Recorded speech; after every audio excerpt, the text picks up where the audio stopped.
दोस्तों कई दिनों से मेरा सिर दर्द कर रहा था, कई सारी दवाई ले ली लेकिन कोई असर नहीं हुआ। जब मैं डॉक्टर के पास गया तो उसने मुझे कई टेस्ट कराने के लिए भी कहा, जैसे blood test, CT scan, X-ray वगैरह वगैरह। अब इन नामों को तो मैंने कई बार सुना था और कई बार ये टेस्ट करवा भी चुका था, लेकिन इनमें से एक टेस्ट ऐसा था जो इंसान की जान तक ले सकता था।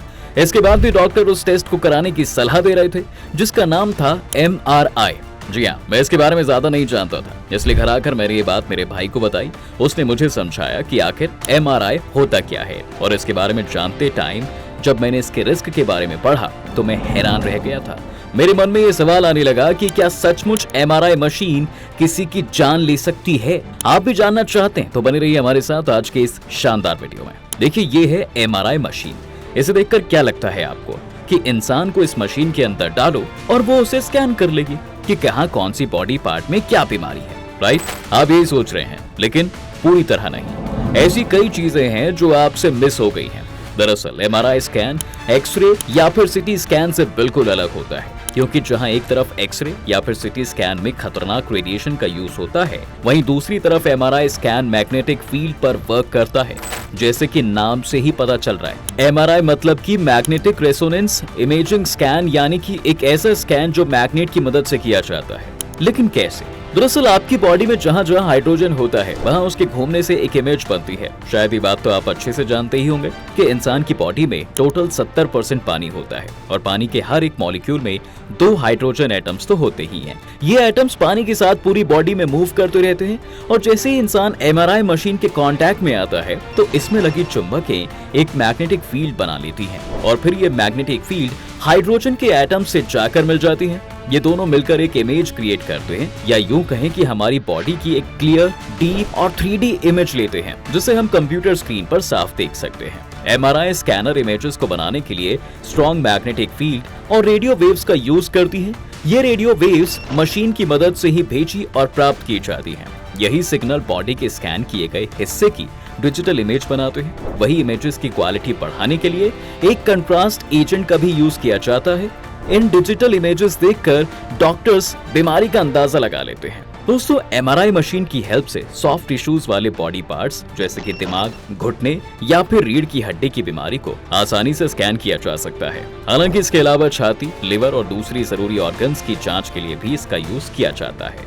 अब इन सब में करीब 15 से 90 मिनट का टाइम लग जाता है। ये इस बात पर डिपेंड करता है वैसे कि शरीर का कौन सा और कितना बड़ा हिस्सा स्कैन किया जाना है और उसकी कितनी तस्वीरें लेनी है। MRI मशीन ने डॉक्टर्स के काम को काफी आसान कर दिया है, क्योंकि MRI स्कैन काफी सटीक तरीके से किसी भी बीमारी का पता लगा सकता है। इसलिए डॉक्टर्स मरीजों को MRI की सलाह दे देते हैं। हालांकि कई बार इसके साइड इफेक्ट भी देखने को मिलते हैं, जैसे कि सिर दर्द, आंखों में जलन और एलर्जी। लेकिन अगर आपने कोई मेटल की चीज पहनी है या MRI रूम में कोई मेटल की चीज लेकर भी गए हैं, तो फिर भगवान ही बचाए, क्योंकि ये आपके लिए खतरनाक और जानलेवा साबित हो सकती है। दरअसल MRI मशीन अपने आसपास इलेक्ट्रोमैग्नेटिक फील्ड बनाती है, और फिलहाल की बात करें तो मोस्टली हॉस्पिटल्स में MRI के लिए 1.3 से 3 टेस्ला की मशीनों का यूज किया जाता है। जी हाँ, जिसमें पृथ्वी की ग्रेविटेशनल फोर्स से भी 60,000 गुना ज्यादा तेजी से चीजों को खींचने की शक्ति होती है। MRI मशीन मिसाइल जितनी स्पीड से लोहे को अपनी ओर खींचती है। ऐसे में अगर किसी के पास मेटल की चीज हो तो आप समझ सकते हैं कि क्या ही होगा। अब दोस्तों, इस बात का अंदाजा आप इस बात से लगा लीजिए कि 3 टेस्ला यूनिट की कैपेसिटी वाली MRI मशीन लोहे की पूरी अलमारी को अपनी ओर खींचने की ताकत रखती है। यानी मशीन जितनी ज्यादा टेस्ला वाली होगी उतनी ही ज्यादा होगी उसकी मैग्नेटिक फील्ड। MRI मशीन 3 तरह की होती हैं, 1 टेस्ला, 1.5 टेस्ला और 3 टेस्ला। टेस्ला वो यूनिट है जिसमें मशीन की कैपेसिटी को मापा जाता है। कई बार लोग इन छोटी छोटी चीजों को इग्नोर कर देते हैं, जो बाद में जाकर मुश्किलें पैदा कर सकती हैं।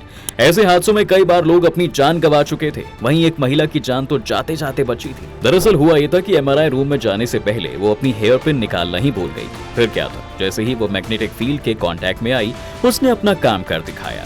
शायद आपको जानकर हैरानी हो, लेकिन वो हेयर पिन महिला के बालों से निकलकर नाक से होते हुए सीधे उसके गले में जा फंसी। डॉक्टर ने जैसे तैसे करके सर्जरी की और महिला की जान बचाई थी। वहीं अगर मशीन बंद भी है तब भी वह आपके लिए जानलेवा साबित हो सकती है।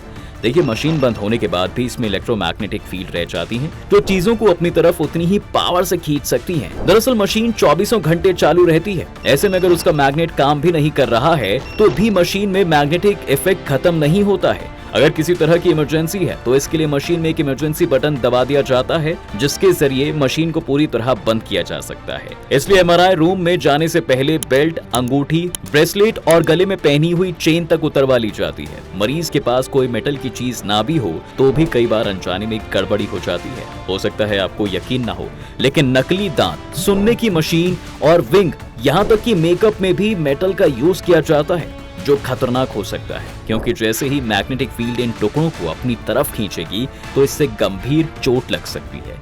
इसके अलावा मेडिकेशन पैच, खासतौर पर निकोटीन पैच लगाकर स्कैन रूम में जाना सही नहीं है, क्योंकि इसमें कुछ पार्ट्स एल्यूमिनियम के होते हैं। इस वजह से स्कैनिंग के दौरान ये पैच गर्म हो जाते हैं, जो मरीज को जला भी सकता है।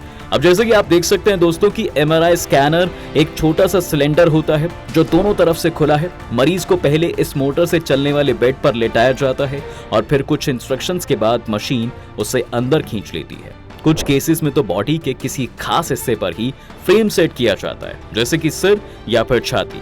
फ्रेम में ऐसे रिसीवर होते हैं जो स्कैन के दौरान बॉडी की तरफ से जाने वाले सिग्नल कैच करते हैं। कंप्यूटर के ही जरिए इस भारी भरकम एमआरआई मशीन को ऑपरेट किया जाता है। इससे अच्छी क्वालिटी के पिक्चर्स लेने में मदद मिलती है। आपने सुनी भी होंगी कि स्कैन के दौरान कई बार तो तेज आवाजें भी आती हैं। दरअसल वो आवाजें इलेक्ट्रिक करंट की होती हैं। हालांकि इस शोर से बचने के लिए मरीज को हेडफोन दिए जाते हैं। अब इतना सब जानने के बाद भी आपके मन में एक सवाल चल रहा होगा कि ये सब तो सिटी स्कैन भी करता है। जी हाँ, बिल्कुल ठीक सोच रहे हैं आप। एमआरआई मशीन और सिटी स्कैन मशीन दोनों ही हमारे शरीर के अंदर की डीप पिक्चर्स लेती है, लेकिन एमआरआई और सिटी स्कैन की मशीनें भी देखने में एक जैसी ही होती हैं और इनका काम भी एक जैसा ही होता है, यानी बॉडी के अंदर की बीमारी का पता लगाना। लेकिन असल में ये दोनों मशीनें अलग अलग हैं। जी हाँ, बिल्कुल। एमआरआई मशीन से सिटी स्कैन नहीं किया जा सकता और ना ही सिटी स्कैन मशीन से एमआरआई किया जा सकता है। नहीं समझे?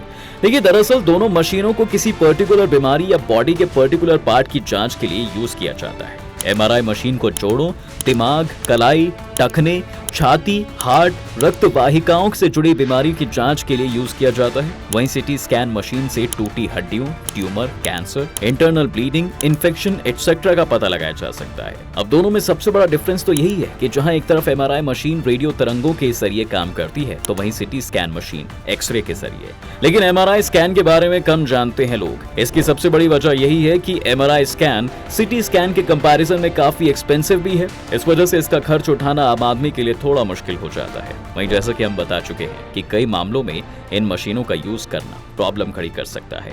अगर सिटी स्कैन की बात करें तो प्रेग्नेंट लेडीज के लिए ये गर्भ में पल रहे बच्चों को नुकसान पहुंचा सकता है। इसके अलावा इससे निकलने वाली रेडिएशन तो इतनी खतरनाक है कि इंसान को कैंसर तक हो सकता है। वहीं प्रेग्नेंट लेडीज का एमआरआई स्कैन नहीं किया जाता। सिटी स्कैन भले ही सस्ता है, लेकिन ये कई नई बीमारियों को इन्विटेशन दे सकता है। इसलिए डॉक्टर्स एमआरआई स्कैन कराने की सलाह देते हैं। एमआरआई स्कैन में मेटल की चीजों को अवॉइड करने के अलावा भी कई चीजों का ध्यान रखना जरूरी है। एमआरआई स्कैन वाले दिन आपको भूखा रहने की जरूरत नहीं है।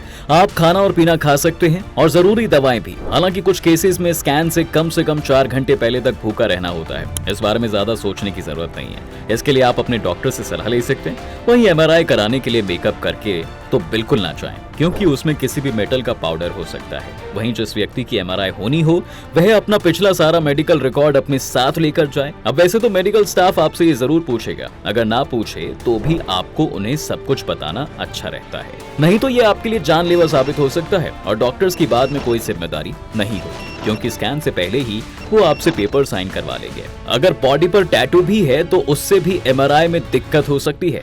उम्मीद है दोस्तों आपको एमआरआई स्कैन से जुड़ी ये सारी बातें समझ में आ गई होंगी। ऐसी तमाम जानकारियों के लिए हमारे वीडियो को लाइक, शेयर और चैनल को सब्सक्राइब करना ना भूलें।